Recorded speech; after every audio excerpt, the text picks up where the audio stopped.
오늘은 어버이 주일입니다. 이 부모 공경의 이 말씀은 하나님의 계명이죠. 우리가 알고 있듯이 이 계명의 첫 번째부터 네 번째까지는 하나님을 향한 계명이고 5번부터 10번까지는 우리 인생들이 서로가 서로를 향해 지켜야 되는 계명들로 기록되어 있음을 보게 돼요. 그 가운데서도 이 다섯 번째 계명인 부모 공경의 계명은 인간들이 지켜야 될 계명 가운데서도 첫 번째 되는 계명이 됩니다. 그래서 에베소서 6장 2절 말씀에 내 아버지와 어머니를 공경하라. 이것이 약속이 있는 첫 계명이니 이로써 내가 잘되고 땅에서 장수하리라. 이렇게 이 계명에는 하나님의 축복이 약속된 특별한 계명으로 또 기록되어 있어요. 자, 네가 이 약속을 지키면, 이 계명을 지키면 내가 약속을 이루어주겠다. 축복의 약속을 이루어주겠다. 그 나머지 계명들은 보면 서로가 서로에게 경고하고 이 죄를 경계하는 계명으로 기록되어 있는데 이 다섯 번째 부모 공경의 계명만은 자, 네가 이 일을 이루어가면 이 선한 덕목을 지키면 복을 주겠다는 거죠. 하나님을 향해 지킬 계명과 인생들을 향한 그 계명들 사이에서 이 부모를 공경하라 하신 명령의 계명은 분명 특별한 가치와 의미를 가지고 있음을 우리는 생각해 볼 수 있습니다. 그리고 그것은 바로 이 모든 계명의 가장 큰 목적이자 한 가지 목표를 향하고 있음을 우리는 봐야 돼요. 그리고 예수님은 우리에게 이 계명들의 가장 큰 이 목적을 밝혀주셨어요. 말씀하셨습니다. 마태복음 22장 37절 이후 말씀에 예수께서 이르시되 내 마음을 다하고 목숨을 다하고 뜻을 다하여 주 너의 하나님을 사랑하라 하셨으니 이것이 크고 첫째 되는 계명이요 둘째도 그와 같으니 내 이웃을 내 자신과 같이 사랑하라 하셨으니 이 두 계명이 온 율법과 선지자의 강령이니라 라고 말씀하셨죠. 말씀에 기록된 계명들 가운데 가장 중요한 게 무엇인지 시험하여 묻던 한 율법사의 질문에 예수님은 이렇게 대답을 하셨어요. 이 말씀은 무슨 뜻입니까? 다시 말하자면 넌 왜 그 모든 계명을 따로 읽고 따로 이해하려고 하냐는 거죠. 그 모든 계명은 결국 한 가지의 목적인데 말입니다. 그것은 무엇입니까? 바로 모든 것으로 하나님을 사랑하고 또 그분을 사랑하는 그 사랑으로 영혼을 사랑하기 위함이라는 것입니다. 계명은 하나님을 옳게 사랑하기 위한 것이 첫째 목적, 그리고 그 사랑으로 우리가 서로 사랑하는 것이 계명인 거예요. 이것이 바로 모든 계명의 목적이자 내용입니다. 그렇게 이 모든 계명의 중심에 있는 내용과 목적은 하나님을 경외하고 사랑하는 것입니다. 그리고 그 하나님의 사랑을 바로 알고 믿으며 실천하기 위해서 인생들을 향해 명하신 약속 있는 첫 계명이 바로 부모를 공경하라는 계명인 거예요. 그렇게 하나님을 바라보고 또 인생을 바라볼 수 있는 그 접점에 부모의 사랑과 또 자녀의 공경이 자리 잡고 있음을 우리는 보는 것입니다. 더불어 이 땅에서 하나님이 허락하신 혈육의 관계에는 그 안에 하나님의 선하신 영적 목적이 있음을 우리는 알 수 있는 것입니다. 하나님은 왜 태초에 그들의 죄로 이뤄진 인생들에게 그냥 사망의 저주로 끊어지고 사라지게 두지 않으시고 그들에게 태의 열매로 자녀를 갖게 하셔서 죄인된 우리가 부모가 되게 하시고 또 부모의 자녀가 되게 하셨을까요? 목적이 있겠죠. 단지 벌로만 주신 게 아니에요. 하나님의 그 모든 역사에는 이유와 목적이 있고 선하신 그의 걸음이 있습니다. 그 목적의 마음을 바로 알 수 있는 말씀의 구절이 바로 여기에 있습니다. 마태복음 23장 9절 말씀에 땅에 있는 자를 아버지라 하지 말라. 너희 아버지는 한 분이시니 곧 하늘에 계신 이시니라. 이 땅의 모든 인생들에게 반드시 존재하는 것이 부모라는 존재입니다. 부모 없는 인생이 있습니까? 없죠. 그런데 예수님은 또한 말씀하십니다. 이 땅에 있는 아버지를 내 진짜 아버지라 부르지 말라. 너희 진정한 아버지는 단 한 분, 하늘에 계신 하나님이시다. 라고 말입니다. 이 말씀은 결코 세상 모든 인생들에게 존재하는 부모를 비하하거나 미워하라는 말씀이 아니에요. 실제로 우리는 계명을 통해 보았지만 예수님은 약속 있는 인생들의 첫 계명으로 부모를 사랑하고 섬기라는 이 명령을 주셨기 때문이에요. 그러면 이 말씀은 우리에게 무엇을 가르쳐 주시기 위함일까요? 이제 오늘의 말씀을 다시 봅니다. 14절 말씀에 무릇 하나님의 영으로 인도함을 받는 사람은 곧 하나님의 아들이라. 너희는 다시 무서워하는 종의 영을 받지 아니하고 양자의 영을 받았으므로 우리가 아빠 아버지라고 부르시느니라. 하나님은 모든 인생에게 존재하는 부모와 자녀의 관계를 통해서 사실 진정한 의미의 참 아버지이신 하나님을 바라보고 또한 그분의 자녀된 우리 존재의 의미를 깨닫기를 원하시는 거예요. 사실 세상의 모든 것을 걸고 나를 사랑해 줄 수 있는 존재가 있다면 부모일 것입니다. 하지만 안타깝게도 모든 인생들에게 그러한 모습과 의미가 적용되는 건 아니에요. 그 부모의 사랑이 다 똑같지는 않습니다. 사실 우리는 생각보다 너무나 많은 곳에서 깨어진 부모와 자녀의 관계를 보거나 또는 잔혹한 소식들을 봐요. 부모가 자식을 죽이고 자식이 부모를 죽이고 어떻게 그럴 수가 있어? 하지만 인생이기 때문에 이런 일이 가능해요.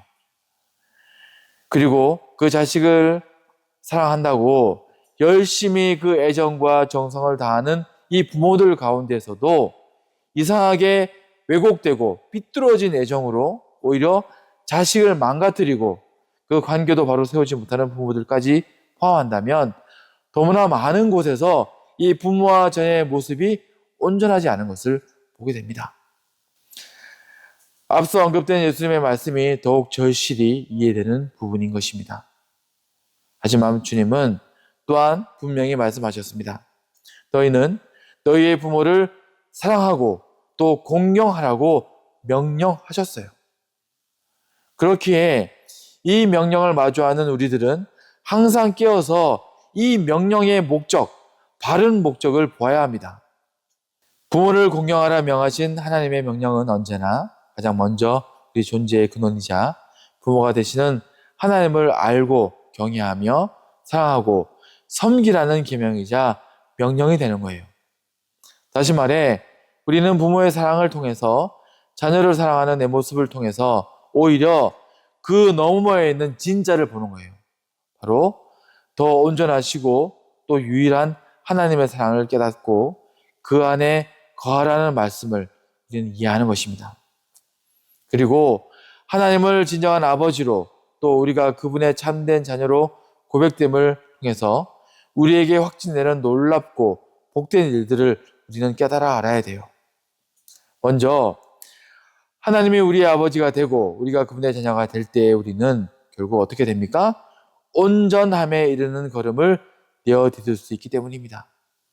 마태복음 5장 48절 말씀에 그러므로 하늘에 계신 너희 아버지의 온전하심과 같이 너희도 온전하라. 여기서 온전함이란 우리가 하나님처럼 완전하고 온전한 존재가 되어진다, 이 의미가 아니에요. 하나님처럼 온전하라 하신 예수님의 이 명령은 온전하신 주님을 바라고 또 믿는 우리 이 믿음의 자세를 말하는 것입니다. 삶의 자세를 말하는 거예요. 바로 우리가 하나님을 그저 먼 신적인 존재로만 바라볼 때는 감히 바랄 수도 없고 그냥 분리되어진 존재로 여겨졌을지 모릅니다. 하지만 그 하나님이 내 아버지가 된다는 것은 어떻습니까? 다른 말이 돼요. 그분이 그냥 신이 아니라 내 아버지라고? 자, 생각해 볼 수 있게 됩니다. 우리는 그분을 바라볼 수 있고 따를 수 있으며 또 닮아갈 수 있다는 가능성과 그분의 도우심을 구할 수 있는 의미가 되는 것입니다. 이게 중요해요. 하나님을 아버지라 부르라 하신 것은 나를 좀 닮아봐. 나를 좀 따라와봐. 나를 네 아버지처럼 좀 바라봐봐. 이 말이 되는 것입니다. 그리고 우리는 하나님을 아버지라 부를 수 있을 때 우리의 아버지이신 주님 안에서 서로 형제가 되고 자매가 될 수 있습니다. 마태복음 12장 50절 말씀에 누구든지 하늘에 계신 내 아버지의 뜻대로 행하는 자가 내 형제요 자매요 어머니이라 하시더라. 하나님은 당신을 친히 아버지로 부르게 하시고 우리의 가까이로 내려와 함께 하심으로 우리 모든 인생이 당신의 형상을 따라 지어진 자녀임을 깨닫게 하셨습니다. 그렇게 또한 아버지를 아빠라고 부름으로 우리가 모두 한 형제 자매가 되고 결국 가족이 되게 하신 것을 우리는 보게 돼요. 그것이 바로 하나님의 몸된 교회인 우리의 모습인 것입니다. 그리고 당신이 우리의 아버지가 되시고 우리가 그분의 자녀가 됨으로 누려지는 가장 놀라운 축복은 무엇입니까? 하나님이 우리의 아빠, 아버지가 될 때에 드디어 우리는 친히 그분께 구할 수 있고 하나님도 우리에게 응답하실 수가 있는 거예요. 하나님은 당신을 아버지라 부르게 하심으로 우리에게 자녀로서 당당히 그분께 구할 자격을 주셨고 가장 선한 것으로 또 자녀된 우리에게 응답하실 수 있게 된 것입니다. 가장 선한 것으로 응답하실 수 있는 길이 또 우리가 당당히 구할 수 있는 그 길이 열린 거예요. 마태복음 7장 7절 이 말씀에 구하라 그리하면 너희에게 주실 것이요 찾으라 그리하면 찾아낼 것이요 문을 두드리라 그리하면 너희에게 열릴 것이니 그리고 나아가 11절 말씀에 이렇게 말합니다. 너희가 악한 자라도 좋은 것으로 자식에게 줄 줄 알거든 하물며 하늘에 계신 너희 아버지께서 구하는 자에게 좋은 것으로 주시지 않겠느냐. 자, 여기 이 말씀이 있습니다. 하나님은 우리에게 바로 이처럼 남이 아닌 아버지와 자녀의 관계를 통해서 우리의 간구를 들으시고 또 당신의 응답을 우리가 바로 이해하기를 바라셨어요. 부모와 자녀의 관계 속에서 구함과 받음의 일은 어떤 일입니까? 자녀는 부모에게 무엇이든지 구할 수 있고 또 부모는 무엇이든 좋은 것으로 주려고 할 것입니다. 하지만 그 구하고 받는 과정에는 부모의 각별한 사랑과 또 지혜, 또 그 안에 살아가는 자녀의 성숙이 반드시 동반되어지는 것이 건강한 가정의 모습이에요. 무조건 구하는 것을 받고 무조건 주는 것이 아닙니다. 그 안에는 부모의 사랑과 지혜, 그리고 자녀의 성장이 개입되어지는 거예요. 그래서 하나님이 당신을 우리의 아버지로 또 우리를 당신의 자녀로 확정하여 부르게 하신 가장 큰 이유와 목적은 무엇이 됩니까? 이 놀라운 일을 이루어가기 위해서. 요한일서 4장 16절 말씀에 하나님이 우리를 사랑하시는 사랑을 우리가 알고 믿었느니 하나님은 사랑이시라. 사랑 안에 거하는 자는 하나님 안에 거하고 하나님도 그 안에 거하시느니라. 결국 사랑이고 모든 것은 사랑입니다. 하나님은 우리에게 허락하신 부모를 사랑하고 공경하라 약속하신 첫 계명으로 명령하셨어요. 그리고 그 계명은 거기서 멈추지 않고 나아가 온전한 완성에 이르기를 바라고 계십니다. 그냥 부모를 사랑하는 그 마음에만 머무르는 것은 계명의 목적이 아니에요. 내 부모를 너무 좋아서 이 부모 때문에 모든 것을 내어주는 것은 아름다운 모습이겠지만 여기서만 멈추는 것이 아닙니다. 그 어떤 인생의 숭고한 사랑도 하나님의 사랑을 넘을 수는 없지만 우리는 우리의 포기하지 않는 사랑과 이 섬김을 통해서 하나님의 사랑을 엿보고 또 이루기 위해서 나아가야 됩니다. 그리고 하나님은 그 사랑을 기뻐하시고 그 안에 임재하시며 또 그 사랑을 도우시는 하나님이기 때문입니다. 그렇게 우리는 하나님 아버지의 그 사랑을 통해서 당신의 그 사랑을 알고 더 깊이 새겨지기를 힘쓰고 나아가는 거예요. 그리고 혹 그 모든 사랑에 배반되더라도 부모가 나를 사랑하지 않고 또 그 관계가 깨어질지라도 때로는 당신은 결코 우리를 버리지도 외면하지도 않으시리라 말씀하신 하나님의 사랑은 믿어야 돼요. 그리고 끝까지 우리는 승리해야 됩니다.